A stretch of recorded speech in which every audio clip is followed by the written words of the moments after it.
Monsieur le ministre, le 22 juin 2022, une enfant de 11 mois est décédée des suites d'un empoisonnement dans une crèche du groupe People and Baby.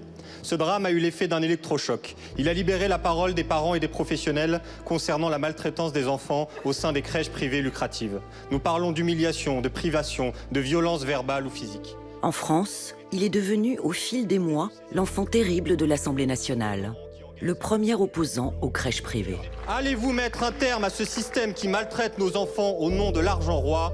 Le député William Martinet a obtenu la mise en place d'une commission d'enquête sur le système financier de ces entreprises. Il faut bien comprendre une chose, la marchandisation de la petite enfance, le développement du secteur privé, c'est fait avec de l'argent public. Voilà. Certains disent même que c'est un business qui est biberonné à l'argent public. Chaque année, en France, les pouvoirs publics distribuent 1,3 milliard € à ces sociétés de crèches privées. Mais à quoi sert réellement tout cet argent ? Ces crèches privées sont arrosées de subventions publiques qui représentent les 2/3 de leur chiffre d'affaires et qui payent les dividendes des actionnaires. Est-ce que nos groupes privés de crèches trafiquent pour gagner plus d'argent sur le dos de nos enfants? Une fois que ce moulin est en marche et que des grandes entreprises ont une emprise sur le marché, c'est très difficile de retourner en arrière.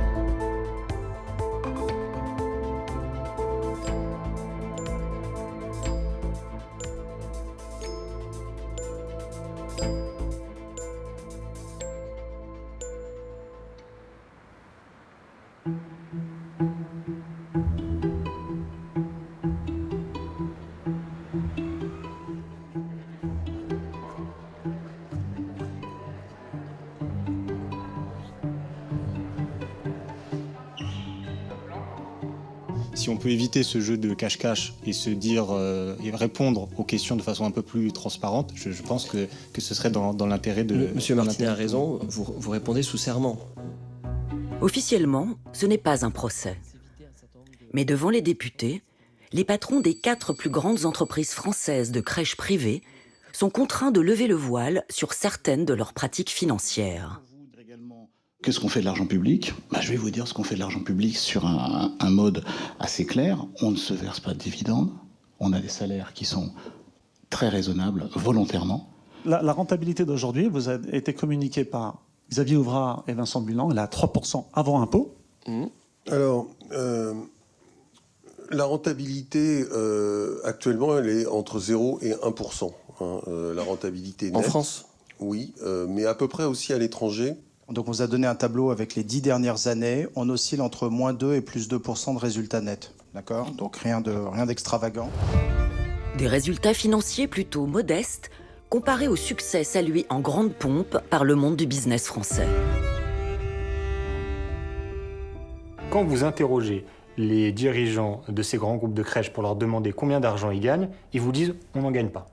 Ils vous disent « nos entreprises ne versent pas de dividendes aux actionnaires, nos marges sont extrêmement faibles ». Bref, à force de poser ces questions et d'avoir ces réponses, on se demande si on n'est pas dans un secteur philanthrope où tous ces acteurs, tous ces fonds d'investissement arrivent, mais il n'y a pas de bénéfice qui est dégagé. Il y a la question de la marge, mais en réalité, au-delà de ça...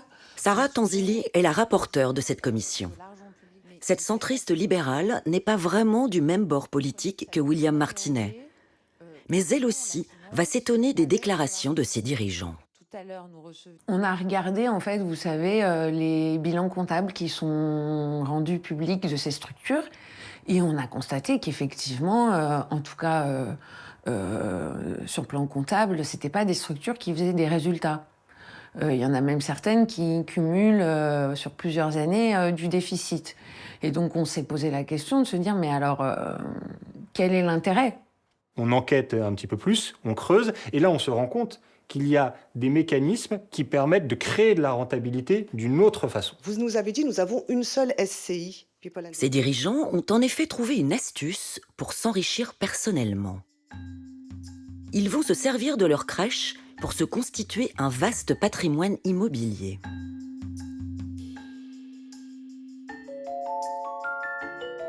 Et effectivement, ce qu'on a pu constater, c'est que c'est un point commun à ces 4 grands groupes. Ils sont potentiellement propriétaires de sociétés civiles immobilières qui détiennent du patrimoine immobilier qui est occupé par leur groupe privé. Oui, nous avons une foncière immobilière qui détient des SCI, quasiment une par structure. Elle est propriétaire aujourd'hui de 49 murs de crèche Babylou. Et moi, à titre personnel, donc via, c'est pas forcément que des SCI, ça peut être une SARL ou une SAS, j'en détiens 25. Et le mécanisme des SCI, qui, si on essaye de le résumer, revient à dire qu'il y a d'un côté le grand groupe de crèches, qui ne fait pas forcément des excédents extraordinaires, mais ce groupe de crèches, avec de l'argent public, encore une fois, paye des loyers à des SCI pour accueillir les établissements, des loyers qui peuvent être très élevés, avec parfois des soupçons que ces loyers soient au-dessus du prix du marché dans le secteur. Et qui sont les propriétaires de ces SCI qui encaissent les loyers? Eh bien, ce sont les dirigeants des grands groupes de crèches. Et donc, la boucle est bouclée. On a un mécanisme qui permet, à travers des SCI et à travers de l'immobilier, de capter de l'argent public et de créer de la rentabilité, en tout cas de créer de l'enrichissement pour ces dirigeants, tout en affirmant en même temps que le groupe privé de crèches, lui, gagne rien ou si peu. Les collègues ici présents vous interrogent individuellement sur les structures pour qu'on découvre qu'elles existent. Ce qui est quand même, vous le reconnaîtrez, un vrai problème quand on prête serment. Moi, j'ai particulièrement, je vous le dis, été choquée par le fait que l'ancien président de People & Baby était propriétaire du siège social de l'entreprise qui était situé avenue Hoche à Paris. Enfin, moi, je suis très surprise qu'on choisisse d'installer un siège social dans les quartiers les plus huppés de Paris. Et comme par hasard, le propriétaire du bâtiment, c'est le président de la structure. Détenu par une SCI que nous avons... Le fondateur de la société People & Baby va néanmoins oublier de préciser ce jour-là aux députés que l'une de ces sociétés immobilières est installée sur l'île paradisiaque de Saint-Barthélemy. Il bénéficie à ce titre de cadeaux fiscaux supplémentaires. Pas d'impôt sur le revenu, ni d'impôt sur la fortune. Pas de TVA, ni de droit de succession.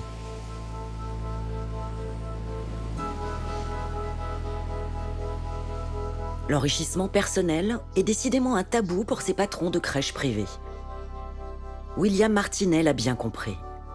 Et il va notamment s'intéresser aux ventes d'actions effectuées par ses dirigeants lorsque les fonds d'investissement ont fait leur entrée au capital de ces entreprises. En 2020, Antin Infrastructure Partners rentre au capital, devient majoritaire. Alors, Antin Infrastructure Partners, pour ceux qui ne savent pas, c'est un fonds d'investissement qui est coté en bourse et qui investit dans les pipelines en mer du Nord, dans la fibre optique aux Pays-Bas, dans les gares ferroviaires en Italie et il se trouve dans les crèches en France. À titre personnel, le fait d'avoir cédé vos actions, combien vous a rapporté cette entrée au capital de Antin Infrastructure Partners? Nous n'avons rien à vous cacher. Oui. Nous sommes transparents depuis le premier jour.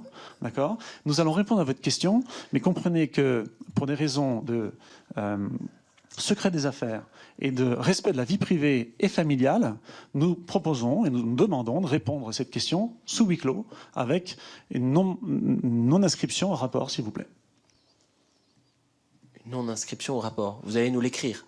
Non, on vous demande de ne pas mentionner cette information dans le rapport. Donc vous nous le communiquez par écrit. Si vous, alors, au huis clos, on peut en parler maintenant, il n'y a aucun problème, mais en huis clos. Ils n'ont pas donné l'information à la commission. Le président de la commission n'a pas exigé qu'il donne cette information. Et résultat, c'est à travers le fonds d'investissement qui a racheté leurs actions qu'on a une estimation du gain qu'ils ont eu, qui est de l'ordre de plusieurs centaines de millions d'euros. Cette vente d'actions a finalement rapporté aux frères Karl près de 400 millions d'euros, leur permettant à l'époque de faire leur entrée dans le prestigieux classement des 500 plus grandes fortunes de France. En mai 2024, la commission d'enquête publie le bilan de ces investigations.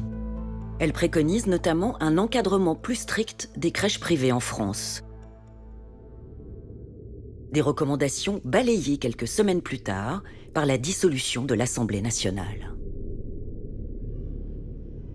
En Allemagne aussi, l'argent public coule à flot dans le monde merveilleux des crèches privées. L'État et les collectivités locales y prennent à leur charge 80% des frais quotidiens d'une crèche. Les géants français du secteur ont tout de suite flairé la bonne affaire. Dès 2015, ils se lancent à la conquête de ce nouveau marché, comme ici, à Munich. Le patron de Babylou, Rodolphe Karl, a même un temps déménagé sur place pour prendre en main les opérations. J'avais jamais appris l'allemand, page blanche, personne m'attend, et restart. Bon, ça a fonctionné, on est leader en Allemagne aujourd'hui, on fait presque 100 millions de chiffre d'affaires maintenant en Allemagne. Conseiller du gouvernement même à un moment. Tout à fait. Parce que la politique de la petite enfance est un vrai sujet. En fait, Rodolphe Karl peut afficher son plus beau sourire. Il manque 400 000 berceaux outre-Rhin, et ce sont des groupes comme le sien qui se partagent le gâteau.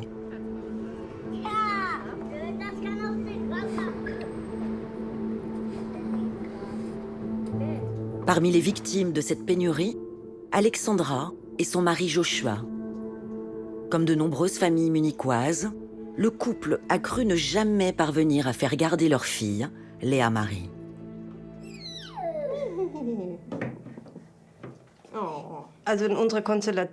Au vu de notre situation, je voulais reprendre le travail à plein temps. L'idée, c'était de gagner plus d'argent et de nous permettre de vivre un peu plus confortablement. Nous nous sommes inscrits sur le site de la ville et en fait, on a attendu longtemps. On a commencé à paniquer. On s'est demandé comment on va s'en sortir. Avec mon mari, nous avons dû contacter les crèches une par une, téléphoner, aller sur place. Quand est-ce qu'il y a une journée portes ouvertes? Est-ce qu'on peut prendre rendez-vous? On aimerait vous rencontrer. Tous les week-ends, c'était vraiment le seul sujet de conversation de tous les parents du quartier.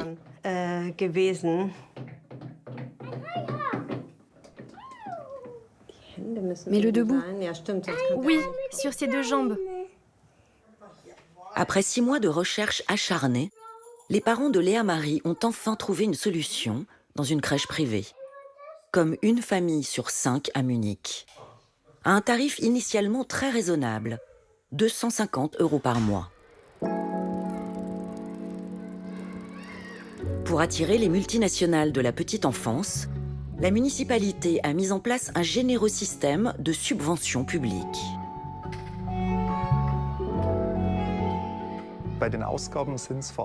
Pour les dépenses, nous prenons en charge essentiellement les loyers, mais également les frais de personnel éducatif ou administratif. Et aussi, dans une moindre mesure, le matériel pédagogique de l'établissement lui-même. En contrepartie des subventions versées, la ville exige que les cotisations des parents demeurent abordables. Au-delà de 300 € par enfant, la municipalité réduit fortement sa contribution, voire la supprime. C'est le principe de notre mode de subvention. Nous ne sommes pas là pour financer des bénéfices, mais pour compenser les possibles pertes de l'entreprise. C'est là que l'histoire d'amour entre la ville et les crèches privées a mal tourné.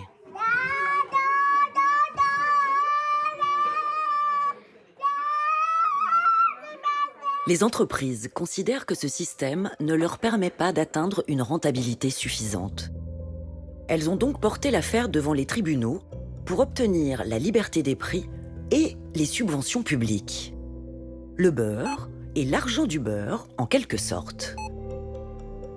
Avant même la décision de justice, pour faire plier les élus, les grands groupes ont pris plusieurs milliers de familles en otage.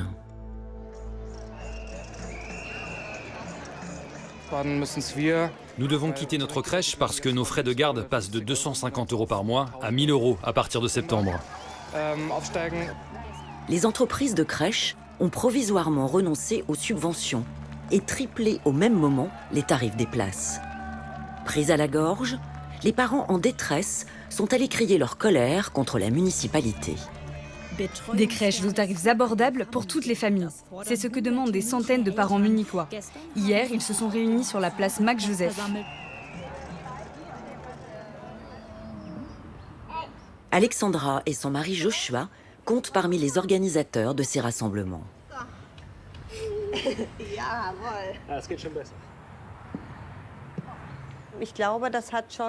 Je crois que cela a montré à la mairie que les parents sont vraiment inquiets.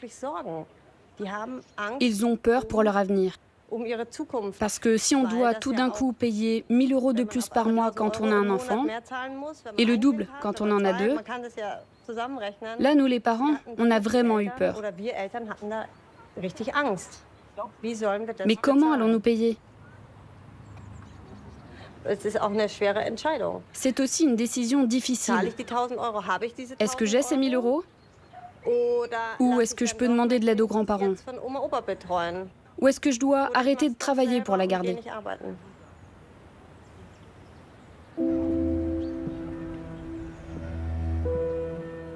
Et pour encourager la mairie de Munich à revoir sa copie, Babylou n'hésite pas à recourir à une autre forme d'intimidation.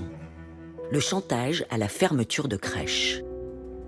Dans un mail interne auquel nous avons eu accès, la société annonce abandonner 10 structures le 1er septembre 2025. Nous avons décidé de ne pas prolonger le contrat de nos crèches pour la ville de Munich. Cela concerne la garderie Fit Kids, le jardin d'enfants Fit Kids, ainsi que 8 crèches Denkmit. La municipalité a dû organiser en urgence la reprise des structures abandonnées par Babylou pour ne pas pénaliser les centaines de familles concernées. Mais face au chantage des crèches privées, combien de temps la ville de Munich pourra-t-elle tenir ?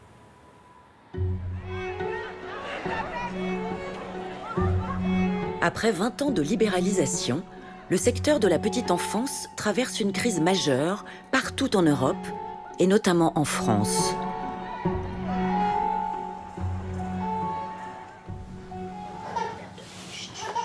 Pour des milliers de professionnels et de familles, le réveil est douloureux. Tu vas te cacher ? On va se regarder dans la glace.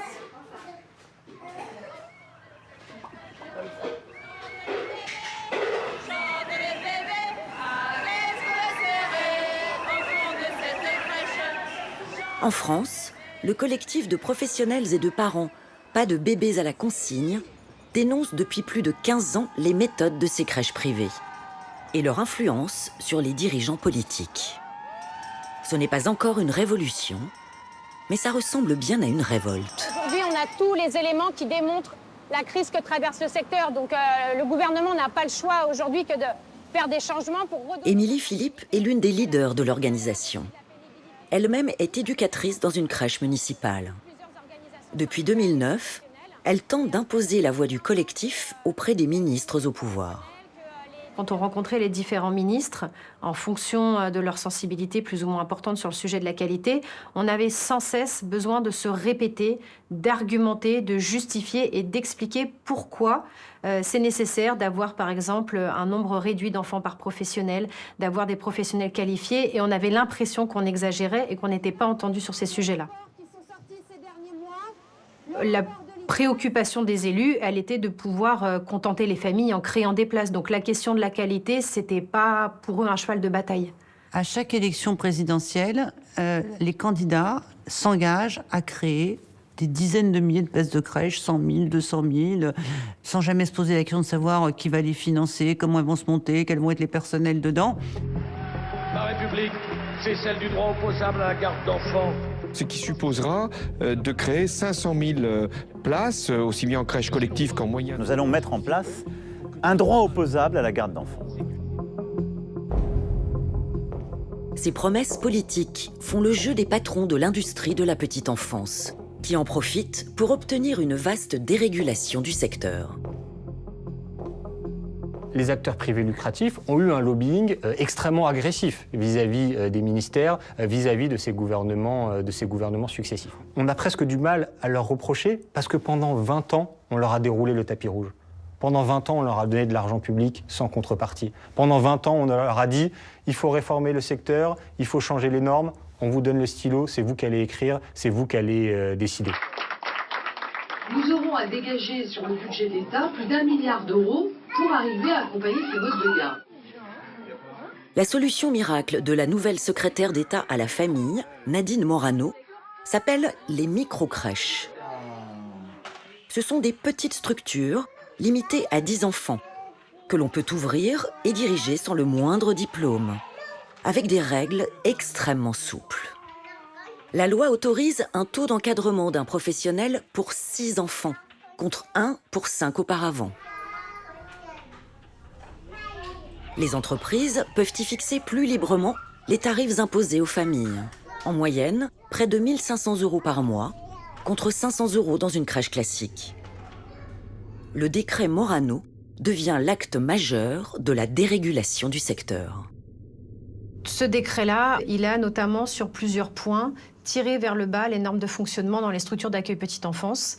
Il a par exemple abaissé le taux de professionnels diplômés d'État à 40%. Alors, un des arguments qui est mis en avant, c'est le fait qu'ils ne trouvent plus le personnel suffisant, qu'il n'y a pas assez de professionnels diplômés d'État pour pouvoir remplir toutes les structures. Donc, plutôt que d'ouvrir des places en formation et de mettre les budgets pour, eh bien, ils ont abaissé le niveau de qualification des professionnels pour travailler auprès des enfants. Ça coûte moins cher parce que les personnes qui sont diplômées d'État ont des salaires plus élevés que les personnes qui ont des qualifications moins élevées. Le décret Morano introduit le concept du surbooking, comme dans un avion, mais avec des bébés. Autrement dit, les micro-crèches peuvent en toute légalité accueillir occasionnellement plus d'enfants que prévu. Jusqu'à 12 bébés au lieu de 10, sans avoir à augmenter le nombre de personnels pour les encadrer. Et donc là, l'objectif, c'était encore une fois de remplir au maximum les structures existantes pour avoir le plus d'enfants possible. Et comme les subventions de la caisse d'allocation familiale étaient en fonction du taux d'occupation, eh bien plus il y avait d'enfants présents dans les structures et plus il y avait de subventions de la CAF. Cette dérégulation est à l'origine de la plupart des défaillances constatées aujourd'hui dans les crèches françaises.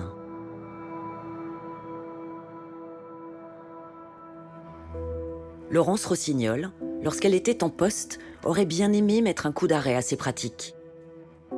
Mais une fois encore, les réalités financières ont pris le dessus. On est dans un budget qui est extrêmement contraint et on a en particulier une consigne de baisse des dépenses de la branche famille. Alors, comment on fait la baisse des dépenses? Comment on n'augmente pas les dépenses déjà existantes? Or, le décret Morano, qui est un décret qui n'est pas bon pour les crèches, j'en ai parfaitement conscience. Et les personnels, les pas de bébé à la consigne, ils ont raison. Mais je n'ai pas les moyens d'une augmentation des normes. L'accroissement des normes, il a des coûts en personnel. Voilà, ça coûte. Donc, je n'ai pas de possibilité. Bon, après, je peux toujours démissionner, vous allez me dire à ce moment-là. Voilà, je n'ai pas démissionné, j'ai essayé d'améliorer les choses autrement et de contourner ce problème-là, mais j'en suis pas fière. Voilà, je ne l'ai pas fait par choix, je l'ai fait par contrainte. Avec les micro-crèches, les grandes entreprises du secteur ont trouvé la formule magique. Selon l'inspection des affaires sociales, ces structures dégagent des marges hors normes, 32% du chiffre d'affaires en moyenne. Avec une telle rentabilité, rien d'étonnant à ce que depuis 2015, 7 crèches sur 10 ouvertes en France le soient sous la forme de micro-crèches.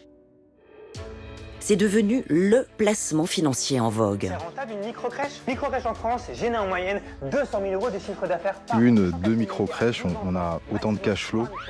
Et en introduction, je voulais répondre à une question qu'on me pose assez souvent. Mais au final, qui peut créer une micro-crèche? C'est simple, tout le monde.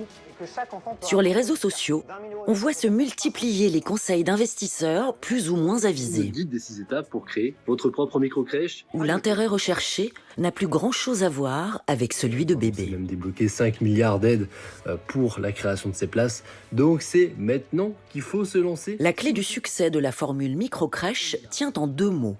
Subvention publique. Si vous ouvrez votre structure dans une zone rurale en forte pénurie, l'État peut vous verser jusqu'à 10 000 € par place de crèche. Si votre micro-crèche abrite 10 berceaux, ça fait 100 000 €. Bingo! Un système très généreux qui peut conduire à des abus, comme dans l'affaire NeoKids Montessori. En 2019, ce tout nouveau groupe de micro-crèches séduit parents et communes avec une belle promesse, la pédagogie Montessori appliquée aux tout-petits. Afin de toujours leur apporter le meilleur pour leur bien-être, leur plein épanouissement et le développement de tout leur potentiel. Le marketing NeoKids cartonne auprès des familles comme des professionnels du secteur. Alice Marais est éducatrice, formée à cette méthode pédagogique. En 2020, elle est embauchée comme directrice d'une micro-crèche NeoKids près de Perpignan. On a des familles vraiment du département entier qui souhaitent venir. Il y a une maman qui faisait 1 heure de route pour venir dans cette crèche parce qu'elle me dit « je veux vraiment qu'ils suivent une pédagogie Montessori ». Donc c'est vraiment... il y a une recherche du parent de se dire « je veux une crèche de qualité ». Mais les familles et les salariés ignorent alors que derrière la société NeoKids se cache un certain David Brem. Celui qui se présente alors comme directeur a déjà été condamné en première instance pour escroquerie en récidive et blanchiment aggravé en mars 2021. Philippe Miller est journaliste. Il enquête pour un média en ligne spécialisé dans la dénonciation des arnaques financières. En 2020, il est un des premiers à alerter sur les pratiques du responsable du groupe NeoKids Montessori. David Brem, il a le profil type des gens que je croise dans mes enquêtes et mes articles sur des arnaques financières, c'est-à-dire c'est un entrepreneur frénétique et compulsif qui crée beaucoup de sociétés et qui est dans une fuite en avant. Je mène mon enquête et je m'aperçois qu'il a déjà 2 condamnations. Ça devrait alerter l'administration qui devrait dire « oulala, ce personnage sulfureux, il pose problème ». Pour assurer le développement des micro-crèches NeoKids, David Brem a parfaitement intégré le mécanisme des subventions d'État versées à chaque ouverture. Dès 2021, le réseau compte 18 micro-crèches en France. Une trentaine de projets sont prévus sur tout le territoire. Et à chaque fois, le patron n'oublie pas de réclamer jusqu'à 100 000 € d'aide publique. Dans le cas de David Brem, l'argent public, il est très important. Il avait déjà été important dans son business d'avant et clairement, il y a vu une opportunité extraordinaire et il ne se serait pas lancé là-dedans sans argent public, c'est mon avis en tout cas. L'argent public dans ce schéma-là, il vient combler les trous financiers qui ne font que s'aggraver. Car sur le terrain, les équipes font peu à peu face à de grosses pressions financières. Alors les premiers signes, en fait, ça a été quand il a fallu remplir. Et on me pousse à dépasser, à faire du surremplissage et à dépasser mon quota autorisé par la PMI. Et j'arrive parfois à 12 enfants par jour et je refuse ces contrats-là. Donc évidemment, j'ai des grosses pressions du siège qui me disent tu dois appliquer ce qu'on te dit de faire. 3 ans après l'ouverture de sa crèche, Alice découvre que tous les profits réalisés par l'entreprise ont disparu. Les subventions se sont volatilisées. Les dettes accumulées. On recevait des courriers des commissaires aux comptes qui nous faisaient état des finances avec plus de 1,5 million de dettes. Le tribunal de commerce de Paris a demandé à ce que toutes les sociétés NeoKids soient mises en redressement. Et on découvre une mandataire qui justement est sur cette affaire et là annonce au tribunal qu'il y a 24 millions d'euros de détournés. Et on s'aperçoit qu'on a toutes nos petites micro-crèches qui sont dans des sociétés, qui dépendent de sociétés mères, qui dépendent de sociétés à l'étranger, au Luxembourg. Et en fait, cette toile d'araignée fait que c'est géré et co-géré par plusieurs maîtres financiers, on va dire. Voilà. Donc quand on sait qu'il y avait une trentaine d'ouvertures, avec des grands panneaux, crèche NeoKids Montessori, ouverture prochaine, toutes ces crèches n'ont jamais vu le jour et ne le verront jamais le jour. David Brem est soupçonné d'avoir mis en place un système de cavalerie financière à coup de subventions. Au lieu de payer ses fournisseurs ou salariés, d'assurer la bonne marche des investissements, l'argent s'évapore et Brem ouvre une nouvelle structure afin de toucher une nouvelle fois de l'argent public. On est dans un groupe qui est dans une fuite perpétuelle en avant et dès qu'il reçoit de l'argent, il veut le consacrer à son développement. Et il ne se soucie pas de déjà finir ce qu'il a commencé et payer ce qu'il a à payer à ceux avec qui il est déjà en contrat. Et il y a un moment, ça devient une pyramide de Ponzi de fait. Fin avril 2023, le groupe est mis en vente. La faillite laisse derrière elle des terrains abandonnés dans une douzaine de communes.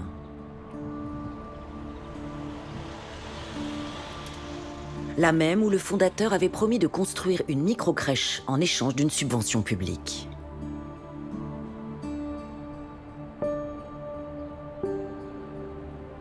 L'argent, lui, a disparu.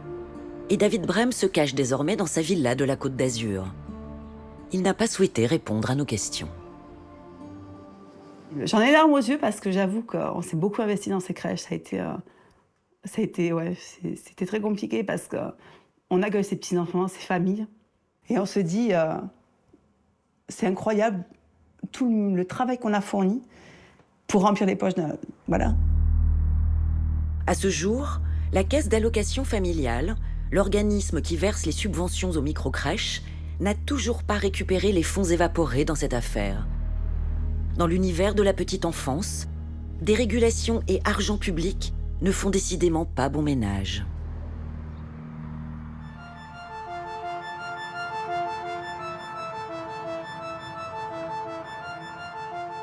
En Europe, un seul pays a décidé à ce jour de faire marche arrière. En Belgique, plus précisément en Wallonie, depuis mai 2019, les autorités ont décidé de se passer des entreprises de crèches privées.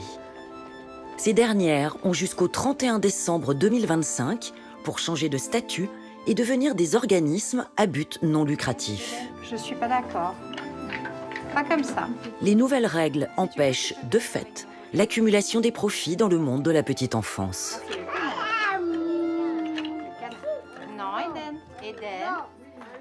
Ce qu'on veut vraiment éviter, c'est une financiarisation du secteur. Ça, c'est vraiment fondamental pour nous, se retrouver dans des milieux d'accueil où l'objectif principal, c'est de faire de l'argent.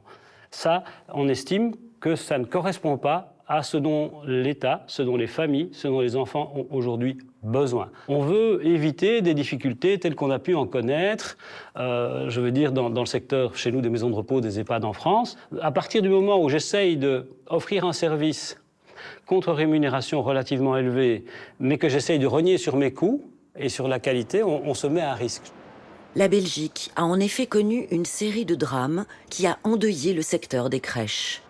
La mort successive de 4 bébés bouleverse le pays.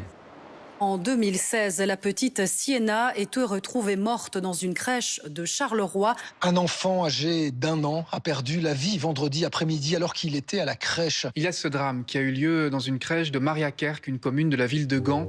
Un enfant de 6 mois a perdu la vie.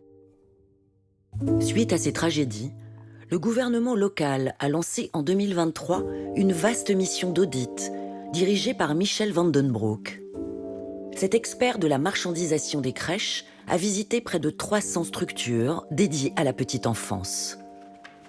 Des parents sont venus me voir, les larmes aux yeux, et ils ont dit « mais on a tellement honte, on est tellement bouleversé de ce qui s'est passé, on aurait dû voir ». Bien sûr, le parent, il n'est pas responsable de ce qui se passe dans cette crèche.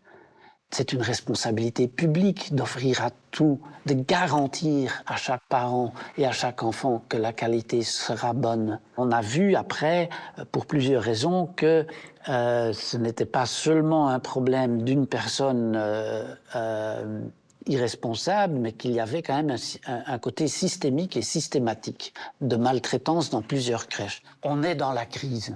On est dans la crise profonde des milieux d'accueil. On ne sortira pas dans la crise en ne changeant pas les recettes.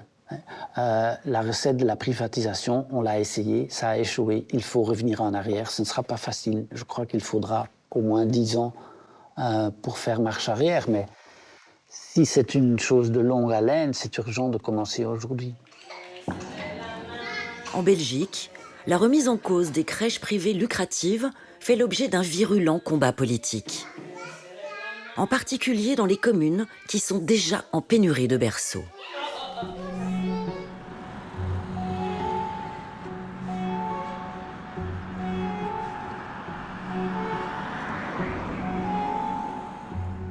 Florence Couldray, adjointe à la mairie d'Oderghem, en banlieue de Bruxelles, sonne l'alerte. En 3 ans, la réforme a entraîné la disparition de près de 2200 places en Wallonie, au sud du pays. Au niveau d'Oderghem, donc au niveau d'une commune, on a à peu près 630 places. Dans ces 630 places, on a 210 places en crèche publique, puis à peu près 200 du côté des crèches qui sont privées.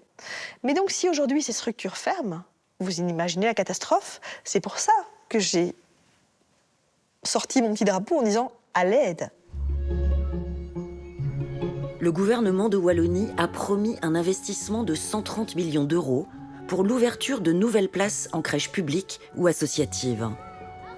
Un engagement qui laisse sceptique Madame l'adjointe au maire. La situation des finances en Belgique, elle est connue, même par l'Europe. Si on espère développer des crèches au niveau public, on croit au Père Noël. On peut bien sûr améliorer la situation, mais pas de manière extraordinaire.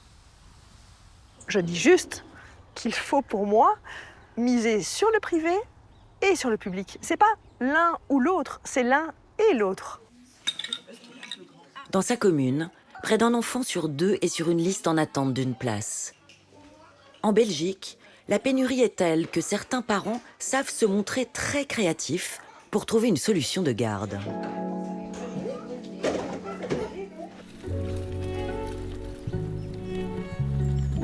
À Oilart, dans la banlieue de Bruxelles, ils ont même dû se retrousser les manches, reprendre leur destin en main et monter eux-mêmes leur propre crèche. Nicolas et sa femme Laetitia ont 4 enfants, dont le petit troisième, Émile. En 2021, les 2 parents avaient confié la garde de leur jeune garçon à une crèche privée. En apparence, tout allait pour le mieux. L'entreprise n'était autre que Neo Kids Montessori, propriétaire de 18 structures en Belgique. 1 an plus tard, la société fait faillite, laissant sur le carreau des centaines de familles. On a réalisé que quand un groupe de crèches ferme et qu'il y a 500 places d'accueil qui disparaissent, ça fait en vrai 1000 personnes qui ont un problème professionnel, plus ou moins. C'est l'équivalent de la clôture d'une usine en Belgique. Et donc c'est vraiment un enjeu sociétal très important. Ce problème-là, tant qu'on a sa crèche, on s'en rend pas trop compte. Vous voulez écouter l'histoire d'Émile aussi ou pas? Le jour de la fermeture, Nicolas lance, sans trop y croire, une idée sur le groupe WhatsApp qui réunit les familles. Et si les parents devenaient les patrons de leur propre crèche? Et je m'attendais à ce qu'on me réponde avec des smileys, haha, bonne blague, etc. Sauf qu'on a reçu, je sais pas moi, 50 messages, oui, on y va. Et on s'est vraiment dit, de toute façon, on a un problème parce qu'aujourd'hui, demain, après-demain, la semaine prochaine, on a un problème d'accueil. On doit trouver des solutions. On a demandé, par exemple, aux péricultrices de venir jouer babysitter chez nous à la maison avec 15 enfants. Ça va 1 jour, 2 jours, ça va 1 semaine, ça va 2 semaines, mais après, c'est impossible. Finalement, sur les 50 parents présents, une douzaine d'entre eux va accepter de prendre le risque financier. Chacun investit près de 1 000 € de sa poche pour monter une coopérative. Une crèche parentale d'un type nouveau. Les parents sont les propriétaires de la structure et partagent les bénéfices avec leurs salariés à la fin de l'année. Un statut qui leur permet de garder une totale maîtrise des finances et du projet pédagogique de la crèche. Cette petite révolution porte le nom rassurant de Dumbo. Nathalie et son mari sont 2 des parents fondateurs. Nous, on s'est dit, en fait, on a tous un boulot, on n'a pas besoin d'avoir une rémunération de quoi que ce soit. On ne veut pas répéter les erreurs de Neo Kids, mais par contre, ce qu'on veut vraiment, c'est un projet qui se mène en toute transparence, autant avec les puéricultrices qu'avec les parents, et qui se veut... Enfin, l'objectif premier, c'est le bien-être de l'enfant.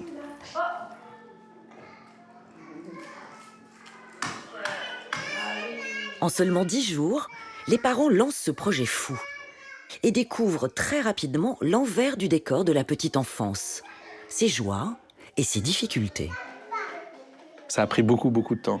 Au début, j'avais estimé, je pense, les 4-5 premiers mois, l'ensemble des 12 parents fondateurs, à mon avis, on a dû mettre l'équivalent de 3 équivalents temps plein sur l'activité de la crèche pour le recrutement, pour l'organisation, pour créer les plans, l'organisation de... ne fût-ce que fixer les horaires de tout le monde, etc. Et négocier les horaires.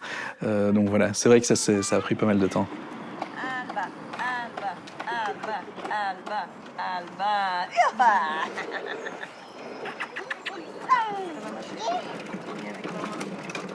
Au niveau du jardinage, pour avoir les devis.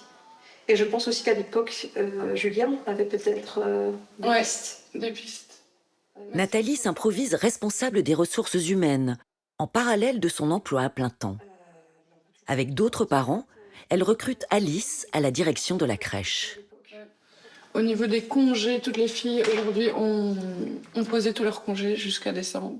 Alors les parents ne viennent pas aider au quotidien, ne sont pas dans la crèche, on ne leur demande pas de venir garder les enfants, mais ils m'aident beaucoup quand il s'agit de réaliser des tâches plutôt administratives. C'est pour ça aussi la coopérative, c'est le but que les parents s'impliquent pour pouvoir aussi avoir accès aux finances, qu'ils voient ce qui se passe.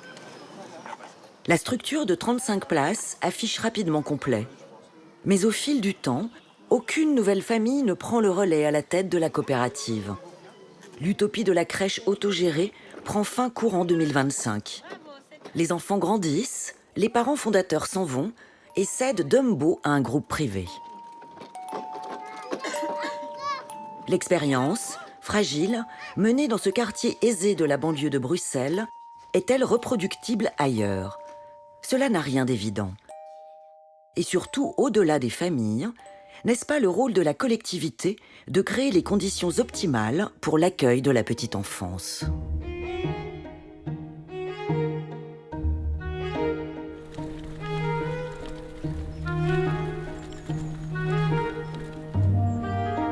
Dans le nord de l'Italie, il existe une région, l'Émilie-Romagne, où la plupart des crèches sont demeurées des sanctuaires, préservées depuis les années 60 des règles du marché. Reggio Emilia est une petite cité italienne qui a fait le choix de miser sur la petite enfance au nom de la puissance publique. C'est le cas de beaucoup de villes du nord de l'Italie, Pistoia, Bologna, Modena, Ferrara. Toutes ces villes se sont dit, après la Deuxième Guerre mondiale, après le fascisme de la Deuxième Guerre mondiale, ces villes se sont dit, il nous faut reconstruire la démocratie. Il nous faut reconstruire le vivre ensemble. Comment on va faire? On va commencer là où tout commence. On va commencer dans la petite enfance. C'est une volonté politique de se dire l'éducation, elle est la responsabilité de nous tous, citoyens et villes ensemble. Le résultat, ce sont des crèches municipales érigées au milieu de la nature. Au revoir, bonne journée. Tu as vu ça?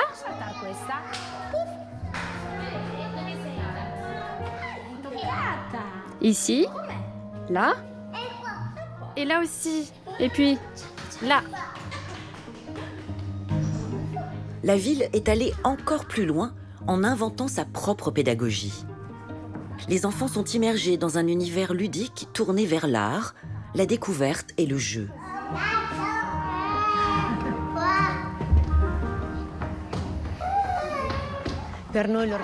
Pour nous, l'organisation en petits groupes est très importante, car elle permet aux enfants de se sentir impliqués dans les activités que nous construisons pour eux.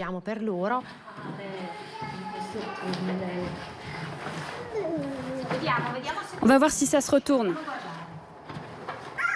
Les éducateurs sont tous titulaires d'une licence universitaire.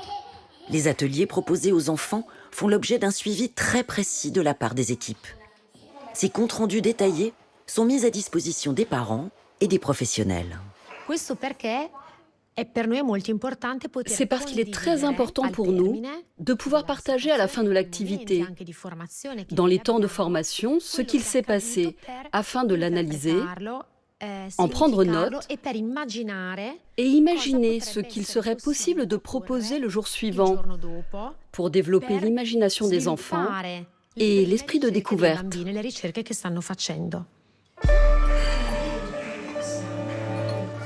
Des pâtes au pesto! Au pesto!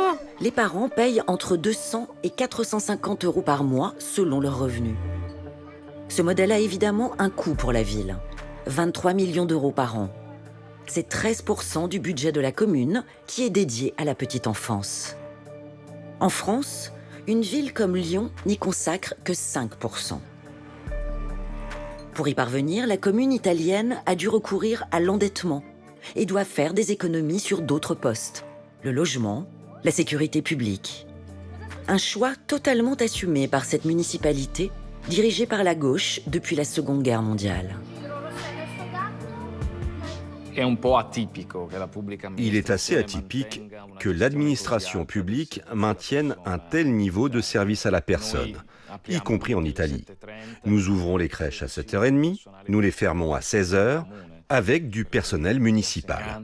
Ainsi, les enseignants, le personnel de la crèche, de la cuisine, le personnel auxiliaire sont tous des fonctionnaires municipaux. C'est un choix fortement politique. Voici le message envoyé par la ville de Reggio Emilia. Continuons à investir dans l'enfance comme une idée d'avenir. Mais ce qui marque le visiteur à Reggio Emilia, c'est la sérénité qui s'affiche sur les visages des adultes et des plus petits. Pour la première fois, au terme de ce long voyage dans le monde merveilleux des crèches, et comme le veut la tradition dans un conte pour enfants, nous avons cru apercevoir une fin heureuse.